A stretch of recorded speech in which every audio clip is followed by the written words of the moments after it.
ইরানের মেয়েদের একটি স্কুলে হামলা চালায় যুক্তরাষ্ট্র ও ইসরায়েল। ফুলের মতো ১৫০ জনের বেশি শিশু শিক্ষার্থীরা প্রাণ হারায় এই বর্বর হামলায়। নিহত এই শিশু শিক্ষার্থীদের কবরের একটি হৃদয় বিদারক ছবি বিশ্বজুড়ে আলোড়ন তুলেছে।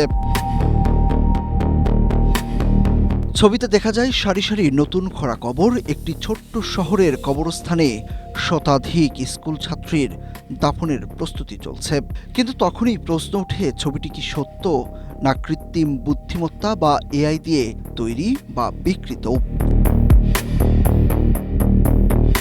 বিষয়টি নিয়ে মঙ্গলবার একটি প্রতিবেদন প্রকাশ করেছে যুক্তরাজ্য ভিত্তিক সংবাদ মাধ্যম দ্য গার্ডিয়ান।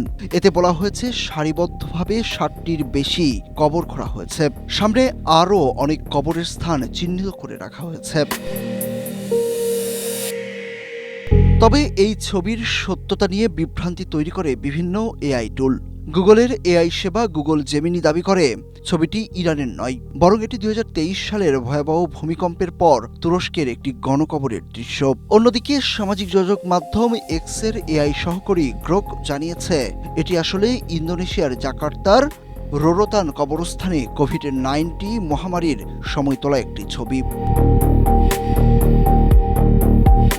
দুটি এআই তাদের ব্যাখ্যায় আত্মবিশ্বাসী ভঙ্গি দেখালেও সূত্র যাচাই করতে গিয়ে দেখা গেছে সেগুলোর বেশিরভাগই ভুয়া বা অস্তিত্বহীন। শেষ পর্যন্ত গবেষকরা স্যাটেলাইট চিত্র, বিভিন্ন কোণ থেকে তোলা ছবি ও ভিডিও ফুটেজ মিলিয়ে নিশ্চিত করেছেন ছবিটি আসল এবং সেটি ইরানের মিনাব শহরেরই। বিশেষজ্ঞদের মতে এই প্রবণতা শুধু তথ্য বিভ্রান্তি নয়, বরং মানবিক দৃষ্টিকোণ থেকেও গভীরভাবে উদ্বেগজনক।